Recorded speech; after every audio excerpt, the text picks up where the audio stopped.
जय श्री राम। मैं issue Harwani Hanumangarh town Rajasthan से रोज आपको गंगा दर्शन लाइव दिखाता हूं। वह पंचांग सुनाता हूं। उसके बाद मैं आपको स्कंद पुराण की कुछ कहानी सुनाने की चेष्टा करता हूं। आजकल गंगा दर्शन लेट प्रसारण हो रहे हैं क्योंकि सूर्य उदय भी 7:10-11 पर होते हैं। उसके बाद में प्रसारण होता है, जिस वजह से आपको 8 सवा 8 बजे लगभग आपको मिल जाते हैं गंगा दर्शन। कुछ तबीयत भी आजकल सही नहीं रहती क्योंकि अब जीवन का अंतिम पड़ाव है। बाकी तो ठाकुर जी जाने क्या होगा, लेकिन तबीयत भी 2-3 दिन में खराब हो जाती है, फिर ठीक हो जाती है। तो आगे चलते हैं। बाली के द्वारा देवताओं की पराजय, आदित्य के व्रत तपस्या से संतुष्ट हो भगवान का 52 रूप में अवतार, बाली के पूर्व जन्म का प्रसंग तथा बाली पर वामन जी की कृपा। लोमश जी कहते हैं, इस बीच में दैत्यों ने पाताल निवासी राजा बलि के पास आकर इंद्र की सारी चेष्टाएं कह सुनाई। उनकी यह बात सुनकर उदार बुद्धि वाले विरोचन पुत्र बलि ने शुक्राचार्य से पूछा, भगवान, इंद्र किस प्रकार हमारे अधीन हो सकते हैं? शुक्राचार्य ने उत्तर दिया, दैत्यराज, तुम विश्वजीत नामक यज्ञ करो। यज्ञ के बिना कार्य सिद्ध नहीं होगा। ऐसा ही करूंगा। यूं कहकर उनकी आज्ञा शिरोधार्य करने के पश्चात दैत्यराज बलि ने यज्ञ करने का विचार किया।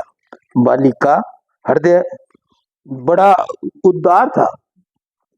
उन्होंने यज्ञ के लिए जो जो पदार्थ आवश्यक थे उन सब का प्रयत्न पूर्ण संग्रह किया। महामना शुक्र ने वह महायज्ञ आरंभ करवाया। यज्ञ की दीक्षा लेकर राजा बलि ने अग्निदेव को हवसीय से तृप्त किया। विधि पूर्ण यज्ञ क्रम द्वारा जब अग्निदेव को आहुति दी जा रही थी, उसी समय अग्नि से बड़ा एक अद्भुत रथ प्रकट हुआ। उसमें 4 घोड़े जुते हुए थे, अनेक ध्वज फहरा रहे थे।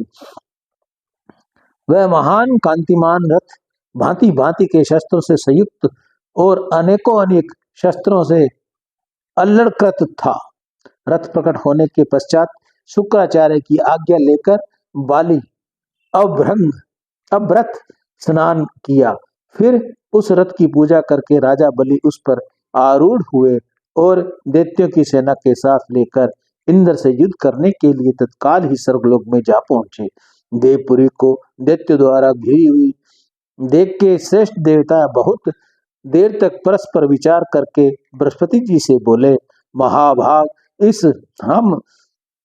अब हम क्या करें? दैत्यों के प्रधान वीर युद्ध की इच्छा से यहाँ आ पहुंचे हैं।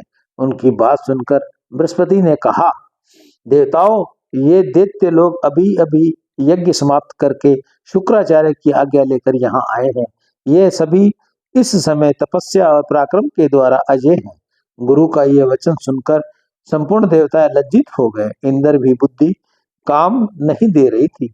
वह गुरु की फटकार पाकर लज्जा युक्त और चिंता मगन हो गए। सब देवता भाग्य से व्याकुल हो कश्यप जी ने पवित्र आश्रम पर गए।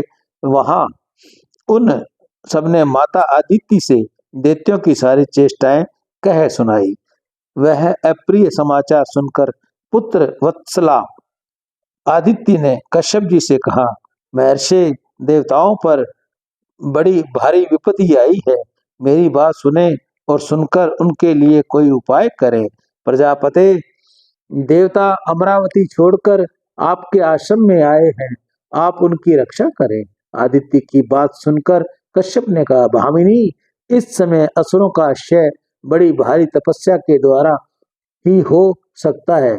देवताओं के कार्य सिद्धि बहुत शीघ्र नहीं हो सकती। महाभाग्य, मैं तुम्हारे मनोरथ की सिद्धि के लिए यह व्रत बतलाता हूँ।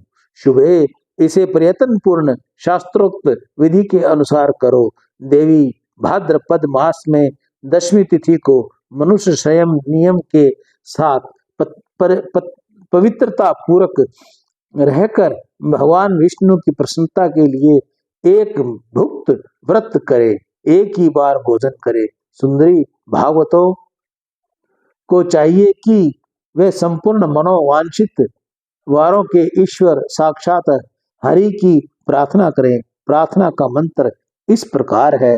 तव भक्तो सम्यहम नाथ दशा में आदि दिन त्रयम वर्तम चरामयहम विष्णु अनुज्ञाम दातु महर्षि। हे नाथ, मैं आपका भक्त हूँ और दशमी के लेकर 3 दिन तक व्रत करना चाहता हूँ। विष्णु, इसके लिए आज आप आज्ञा दें।